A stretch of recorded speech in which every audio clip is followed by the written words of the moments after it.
नमस्कार, मैं हेना प्रसून बहुत बहुत स्वागत करती हूँ आप सबों का अपने चैनल हेना प्रसून एस्ट्रोलॉजी में। ज्योतिष के इस नए कार्यक्रम में आप सबों का बहुत स्वागत है। और आइए जानते हैं आज के नए कार्यक्रम में नया क्या है। जो अपनी एक सीरीज शुरू की है, आपकी कुंडली में कुछ महके हुए से राज हैं, इसी के बारे में आज बात करने के लिए हम एक और शख्सियत से मिलेंगे। So ladies and gentlemen, today it's my privilege to introduce a unique personality to my esteemed viewers who actually doesn't need any introduction. Meet Miss Jyoti Vashisht Sinha, who has worked in the different hemisphere of the globe, yet she decided to come back and serve her motherland, India. She is a sparkling example of reverse brain drain.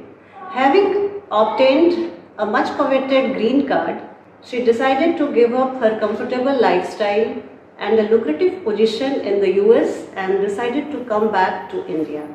Here she is making a position brick by brick. Miss Jyoti Vashisht Sinha, she is currently working as Chief Architect of Design and Innovation Center of Shiv Nadar University. She has done her joint MS in Computer Science and Electrical Engineering from University of California, Berkeley and Technische University, Munich. When not innovating something, she is busy with her drone company Omnipresent Technologies, which she has co-founded with her husband. She is working there as Chief Technology Officer. आज आपका स्वागत है मेरे channel में और आज हम बात करेंगे ब्रह्मांड से जुड़े हुए कुछ रहस्यों के बारे में, the intriguing space and its mysteries. Since she has a great interest in space studies, space science, it's my privilege to have her on my show. ज्योति जी, अभी मैं दर्शकों को आपके बर्थ चार्ट को दिखाऊंगी और जानना चाहूंगी कि ज्योतिष के कुछ नियम होते हैं, वो कैसे आपके चार्ट पे फलित हुआ है और कैसे ये सारी बातें जो आपकी लाइफ से जुड़ी हुई हैं वो एक एक करके मैनिफेस्ट हुई हैं। तो सबसे पहले अगर tell us something about your temperament, your nature. So I have always been curious about how life works, how people even from same background, same parents, they have such different attitudes towards lives and even how they are panning out in their life. I've always been curious about that, and so I think curiosity is what, and I was very different from. I think start I was a tomboy, I would say, that more interested in spending my life in my school life rather than thinking about boys. Oh. At that time. So you had a boring childhood? Well, I don't think it was boring. I think to me it was very interesting. Okay. Because I think I was having a lot of fun, trying to learn, how this universe was created. So the interest in space started at a very early age. Okay. How has been your journey from a gawky young beginner, a Haryana girl, to US studies and foreign universities and many more feathers in your cap? How has been the journey, and one by one, if you could recount some anecdotes related to it? So if I recall that being from Haryana, there were no coachings or no preparation for engineering, universities available to us. However, since my brother and sister had gone to IIT with their sheer hard work, so I was set. I knew that this is what I had to do because I was looking up to them. Okay. So I knew that I would be an engineer, Okay. But then slowly and slowly, I started, as I said, that I was spending a lot of time in the school labs and trying to understand, the principles behind whatever was taught in physics, chemistry. So as, and then I think I started to solve question papers, IIT related and all. And then College of Engineering happened. Yes, it happened. And my father and in fact my parents were very open-minded, even though they came from a very humble and rural background. But I think when it was time, that when I had already completed my undergrad education, and I was striving to go to foreign university, and I wanted to go and study outside, I thought they will say no, but to my brother they did. To my surprise, they said no to my brother, but to me they said yes. why don't Lovely. this would be a Actually, good opportunity. Jyoti ji, Yeah. wonderful piece of information for astrology student, astro enthusiast like me. You have a wonderful stellium in your second house. I am showing her birth chart on screen. And please watch. आप देखेंगे कि ज्योति जी के द्वितीय भाव में 5 planets का Stellarium है, ग्रहों की युति है जिसमें सूर्य, शुक्र, बुध और राहु है। ये सेकंड हाउस में मैं चर्चा करूं, जब इतने सारे किसी भी भाव में अगर ग्रह होते हैं तो मैं दर्शकों को बताना चाहूंगी कि हम लोग ज्योतिष विज्ञान में उसको लग्न मान लेते हैं। और भाव चलित की बात करें तो ज्योति जी के लग्न में जुपिटर है और वो कैंसेरियन है, तो Jupiter is exalted there in her lagna. तो coming to that astrological point of view, I will ask, since she has Venus in her second house, Venus in second house gives native mahadhani yoga. तो कैसे इनके खूबसूरत घर को, बंगले को मैं आपको दिखा रही हूँ, आप इनकी झलकियां देखिए। इसके अलावा मैं ज्योति जी से रिक्वेस्ट करूंगी कि सेकंड हाउस में वीनस आपकी वाणी को बहुत प्रभावशाली, मधुर बनाते हैं। और मैं दर्शकों को बताऊं कि ज्योति जी बहुत ही अच्छा गाती भी है।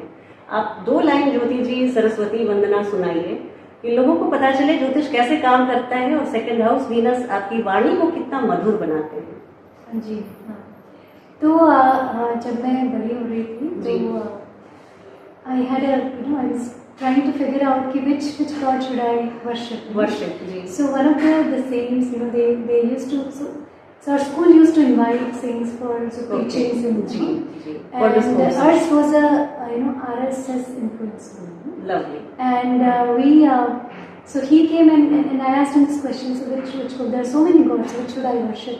And he had that your yoga, is Saraswati, as you said, Okay. So I started from there.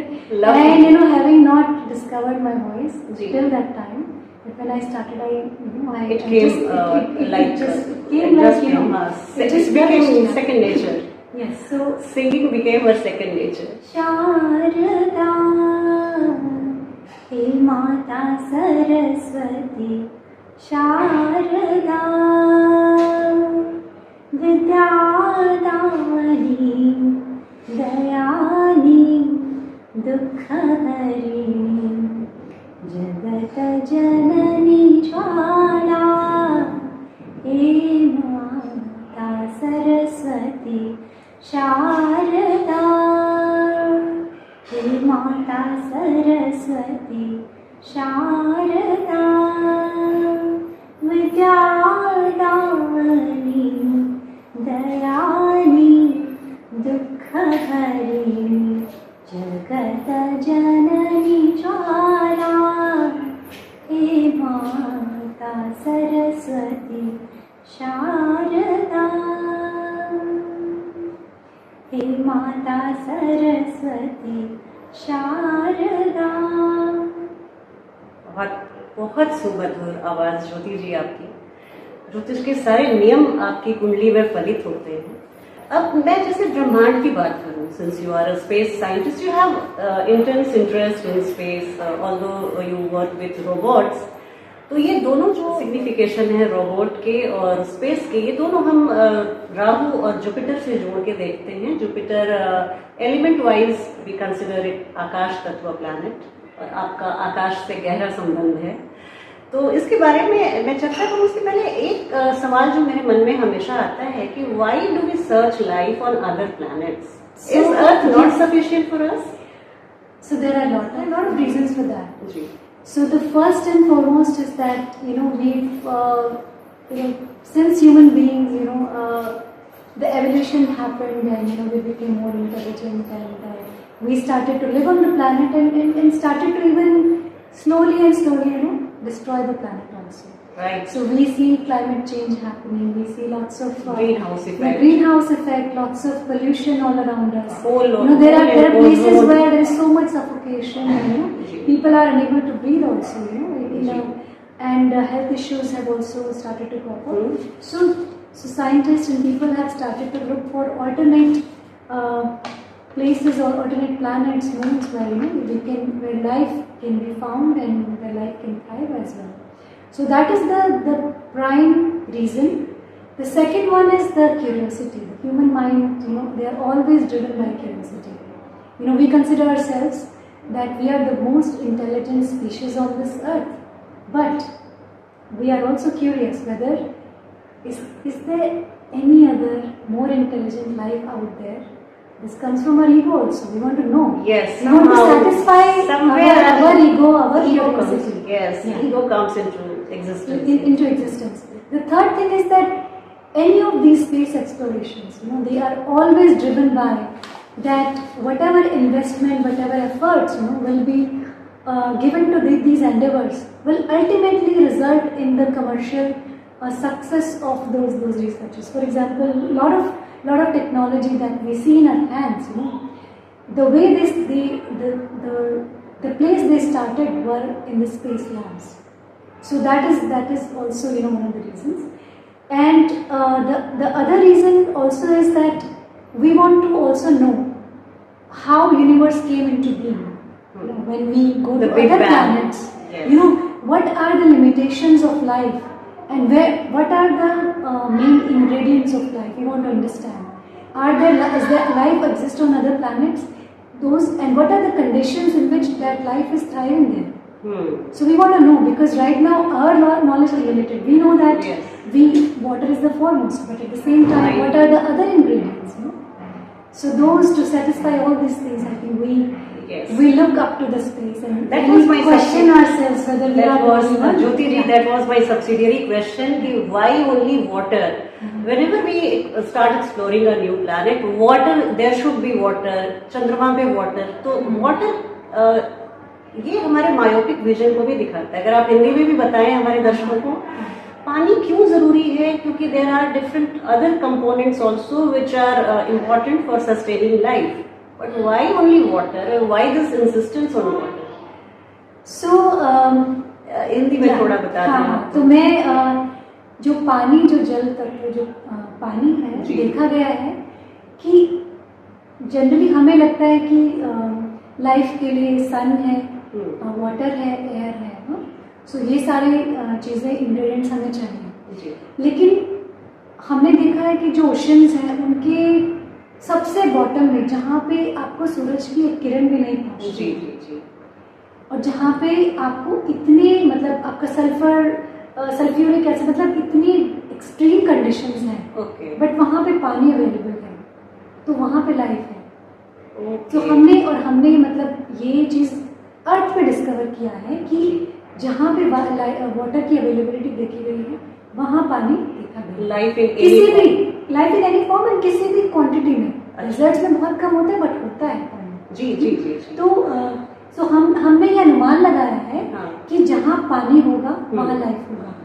तो जो एक्सप्लोरेशन है वो इसके लिए भी है कि कहीं ऐसी जगह तो नहीं है जहाँ पे पानी नहीं है पर लाइफ है. ओके, अच्छा, ये भी हम ये भी हम ओपन माइंड से जानना चाहते हैं. बट हमारा हाइपोथेसिस है, और हाइपोथेसिस से ज़्यादा क्या हमने देखा है, तो हम ये समझते हैं कि पानी होना ज़रूरी है, और हम ये मानते हैं कि जिस प्लैनेट पे या हमारे मून पे अगर पानी पाया जाता है तो हम वहाँ कॉलोनीज, ह्यूमन कॉलोनीज बना सकेंगे इन फ्यूचर. हम वहाँ पे पानी नहीं बना सकते हैं हाइड्रोजन और ऑक्सीजन के एटम्स को मिला के? बना सकते हैं. उसके लिए हमारे पास अभी उतनी कंड्यूसिव टेक्नोलॉजी अवेलेबल अभी नहीं है. और दूसरा चीज़ ये है कि जो H2O मॉलिक्यूल्स को बनाने के लिए जो हमें टेक्नोलॉजी चाहिए और जो कंड्यूसिव एनवायरनमेंट चाहिए, वो उतना रेडीली वहाँ पे अवेलेबल नहीं होगा. उसके लिए आपको बहुत एक्सट्रीम मशीन्स, इक्विपमेंट वहाँ पे लेके जाना पड़ेगा. तो अगर वाटर ऑलरेडी एग्जिस्ट करता है तो वाटर एग्जिस्ट करेगा, तो प्लांटेशन भी पॉसिबल हो जाएगा. आधा काम आसान कर देगा. ज्योति जी, आप यूएस में रही हुई हैं, आपने ग्रीन कार्ड को रेड कार्ड दिखा के आप अपने देश वापस आई. ये हम आपके चार्ट से स्टडी करेंगे कि कैसे आपको अपने देश के लिए प्रेम, अपने घर लौटना आपको कैसे अच्छा लगा. वो तड़क भड़क चमक, रुपए पैसे की चमक आपको रोक नहीं पाई. इसके अलावा मैं ये भी जानना चाहूँगी कि आपने यूएस में जब इतना आपने काम किया है, तो यू नो कि there is a research centre in Nevada which is doing special research on aliens and reportedly this a center has encountered aliens. Your take on this?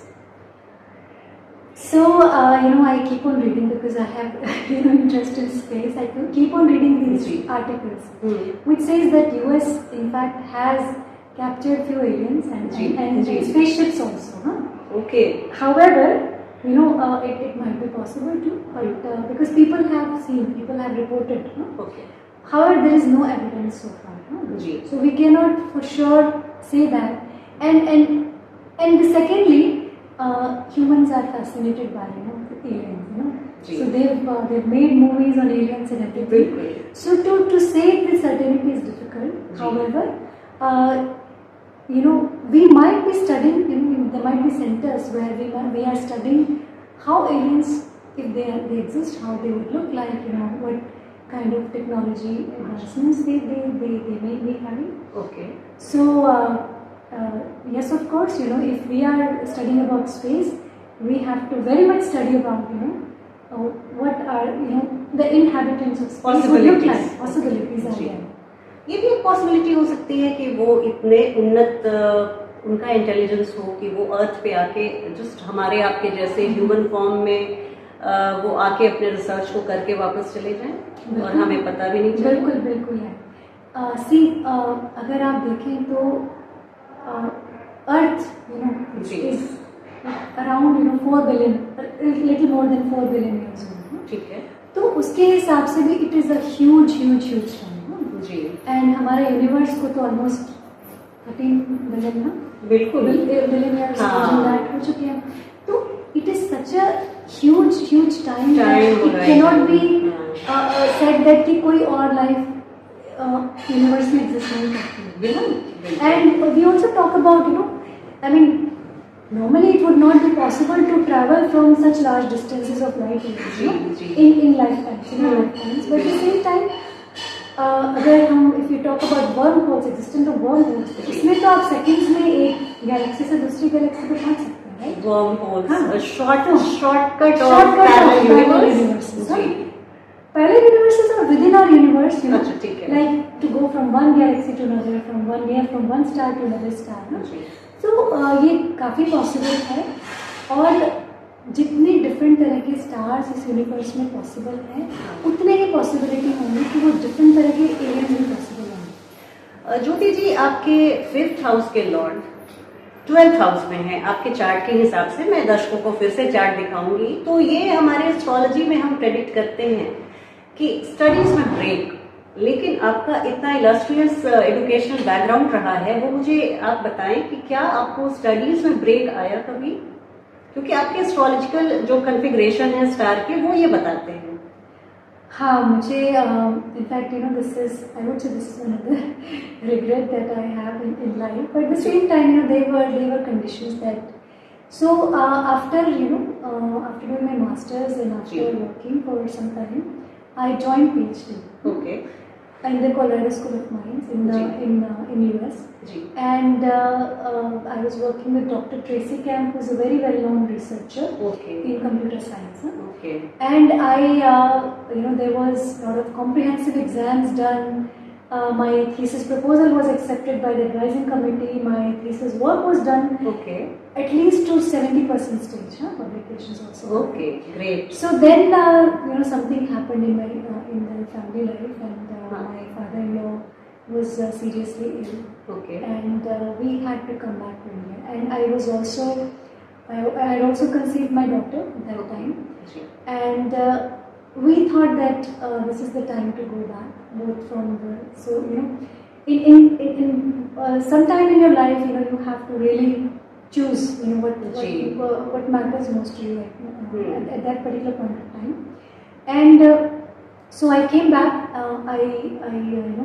So you I chose gave up family over profession. I did choose family over profession. Your career, And it was a very overwhelming time for me. I can say that if I would have waited in US and be there just a year. Okay, maximum. A year maximum, I would have completed the PhD.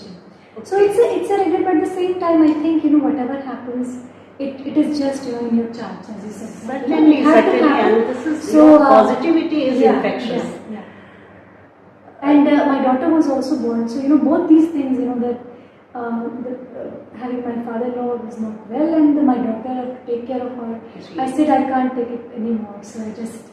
See how beautifully the energy has played its role, because Mars is her 5th house lord. 5th house is considered to be a house for children. वो भी activate हुआ, इन्होंने एक बहुत ही प्यारी बच्ची को जन्म दिया और पढ़ाई में भी ब्रेक आया।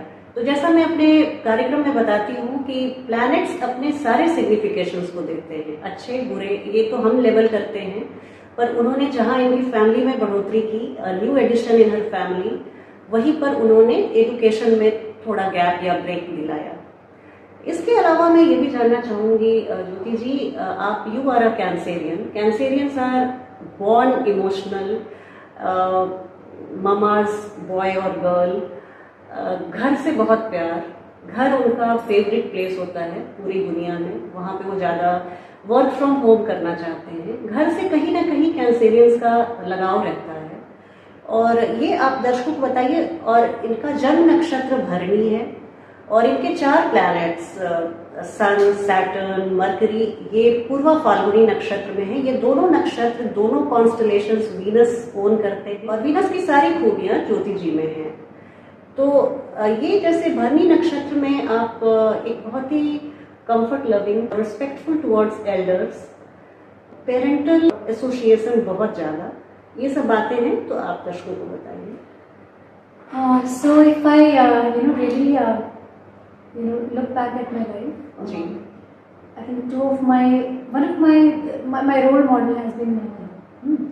So my mother, and since she never went to school, but I can really, she was instrumental in shaping our lives, yes, and giving us the freedom, being from a very village background, not having had a formal education, but she made sure that our time is not wasted in other things. Okay. And she never thought about कि मेरी daughter की शादी होनी है और she was always talking about कि तुम्हें क्या करना है, क्या पढ़ना है ना. जी.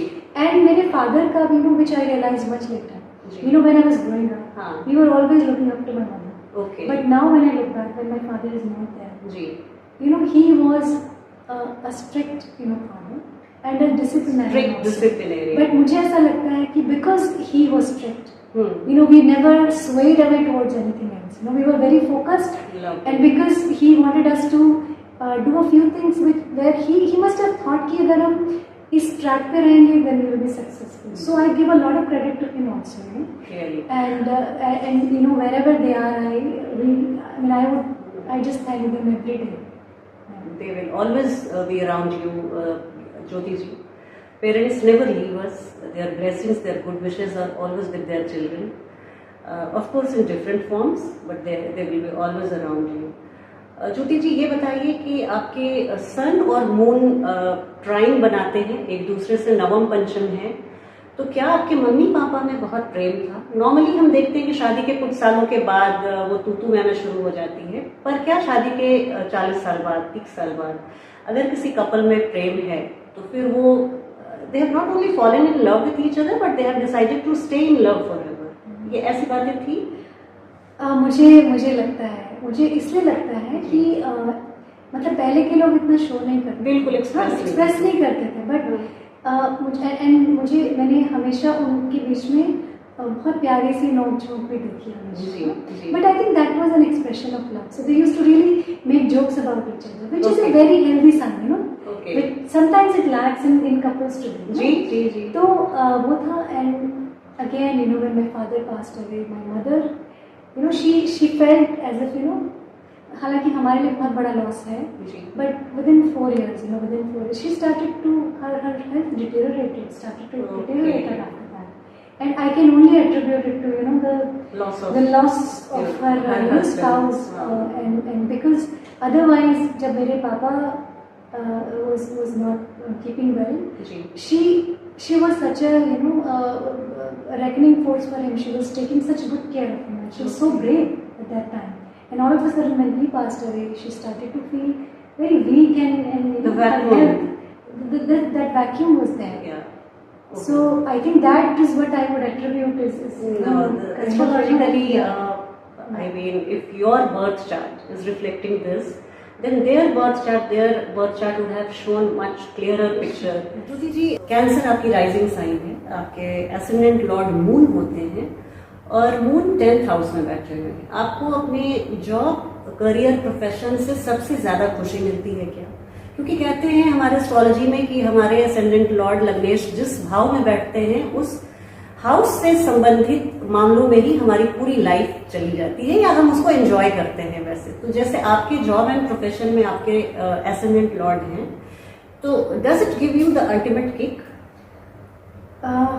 आई think it is kind of. So मैंने बीच में ब्रेक भी लिया है जी, लेकिन मुझे भी पता है कि जब भी मैं वापस आई हूँ, हाँ। फॉर एग्जाम्पल मेरी जब डॉटर हुई थी, तो आई थिंक 2 साल मैंने ऐसा हुआ कि मेरा ब्रेक जी, sabbatical. Break sabbatical but not very active. Okay, so एक चीज हमेशा रही कि मैंने कभी भी टोटल सैबैटिकल नहीं हुआ, जी, बिकॉज मुझे कहीं ना कहीं मैं जुड़ी रही। हाँ, So that would say that I was always looking forward to come back, come back and be an active, contributor to whatever, fascinate me. lovely. So I think this is this is what I will. Lovely. आप कार्यक्रम के अंत तक जरूर stay tuned till the end of this video, this conversation, which is very stimulating with Jyoti ji.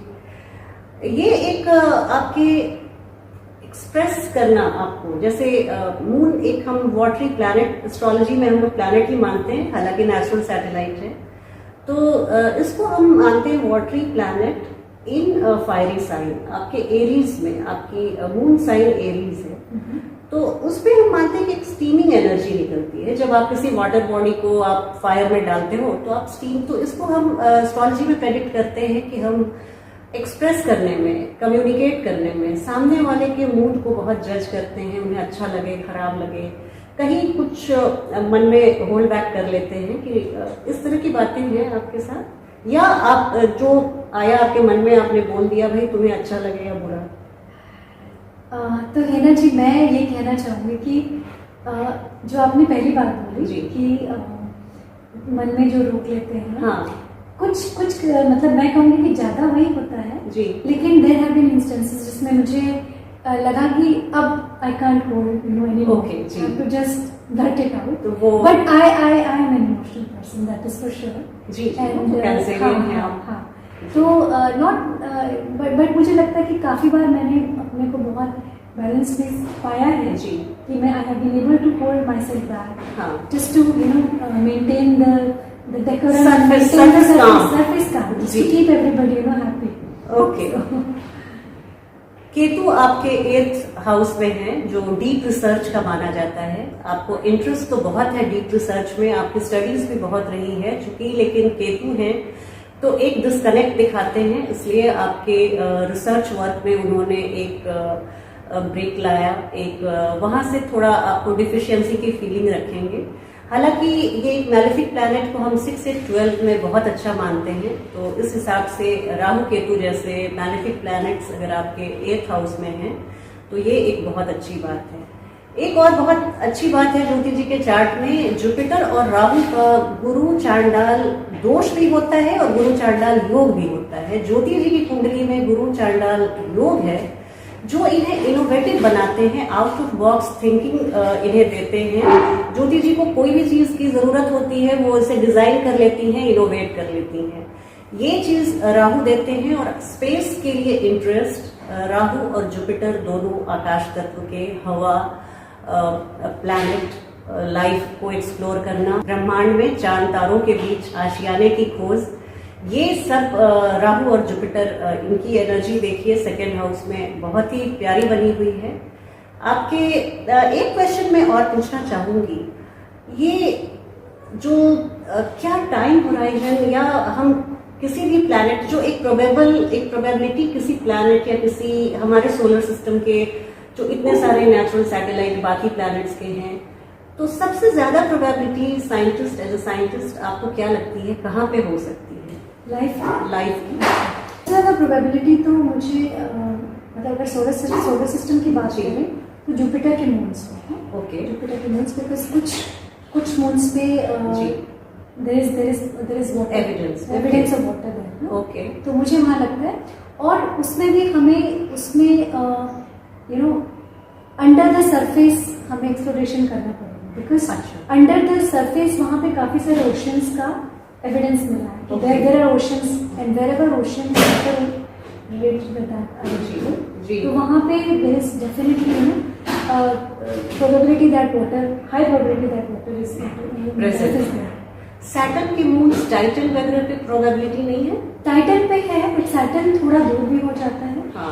Sunlight Titan पे बोला गया है, बिकॉज टाइटन पे not just water but other things are also जो कि which are related with atmosphere, because we not only need water but some atmosphere also. So from that perspective, I think Titan is also one of the candidates. Okay, great. ज्योति जी की कुंडली में हमने सन Saturn conjunction देखा, और जैसा उन्होंने बताया सन Saturn conjunction हम जानते हैं कि पिता के साथ आपके गहरे संबंध को दिखाता है, आपके जीवन में पिता के सहयोग, सपोर्ट और अनकंडीशनल लव को भी दिखाता है. तो खुद ज्योति जी ने कहा कि आज इनकी पर्सनालिटी को शेप करने में इनके हालांकि दोनों मम्मी पापा का बहुत योगदान है, पर पिता के योगदान को ज्योति जी बिल्कुल नहीं भूलती हैं. तो ये सन सैटर्न की जो एनर्जी है ज्योति जी के लाइफ में बहुत, देखिए ये ज्योतिष में कहा जाता है कि जब भी 1 डिग्री से कम का कंजंक्शन होता है, ये बहुत ही पावरफुल कंजंक्शन है. 1 डिग्री से कम के कंजंक्शन में आप देख सकते हैं ज्योति जी के 4 प्लैनेट्स कंबस्ट हैं, और सन इनके बहुत पावरफुल प्लैनेट इनके बर्थ चार्ट में बन के उभरते हैं. जब सन सैटर्न में 1 डिग्री से कम का कंजंक्शन रहता है तो हम ये मानते हैं कि सैटर्न की जितनी मैनिफिसिटी है सबको सन बर्न कर देते हैं, और उनके पॉजिटिव जो क्वालिटीज हैं उनको उभारते हैं. और ज्योति जी ने बहुत अच्छे से अपने लाइफ में इस चीज को एग्जाम्पल देकर बताया कि कैसे ये एनर्जी पैन आउट हुई. Jyoti ji, what is God particle? We have heard the names of electron, proton, neutron, photon, progesterone, something like this. So, but what is this God particle, and why it is called God? Why this adjective God is attached to it? Does it have some superpower? So I'll try to explain. जी, Indian scientists, Indian Higgs Indian perspective से भी मैं समझाने की कोशिश हाँ please. हमें हमारे इंडियन माइथोलॉजी में और हम जिस तरह से हम गॉड को मानते हैं, he is the destroyer and creator of the universe. Dance of Shiva. So Shiva is doing thunder. Lots of galaxies, lots of universes are getting created and they are getting destroyed. And इसमें जो Higgs field जो बोलते हैं, Higgs field के होने से जो Higgs particle बनते हैं, they are called God particle. Actually it is very funny. It started the name that was given to this particle was God damn particle. And why it was given? Because this particle it creates and it decays very fast. और सबसे interesting क्या हमको मिला जी कि इसका कोई spin भी नहीं है, कोई चार्ज भी नहीं है. अरे हाँ, ये कैसे? और सन के लैब में इतना अनस्टेबल है. इतना अनस्टेबल है. अच्छा. तो उन्होंने बोला कि ये सब तो सिर्फ गॉड में it can only be possible in a God who is creating and destroying. So you're getting created and destroyed in such a short duration of time. And with lots of properties that are otherwise not possible in any of the other particles. So they said this can only exist in God. तो जो and क्योंकि इसको Hindu mythology से भी, because हमारे सारे पुराण बोलते हैं कि God creates this universe and destroy. So जिस तरह से वो क्रिएट होता है एंड जितना जल्दी डीके होता है, तो उससे एनालॉजी करके it has been called as God's particle. क्या यूटिलिटी क्या है? यूटिलिटी तो आपने डिस्कवर कर लिया, तो अच्छा करेंगे क्या? राइट.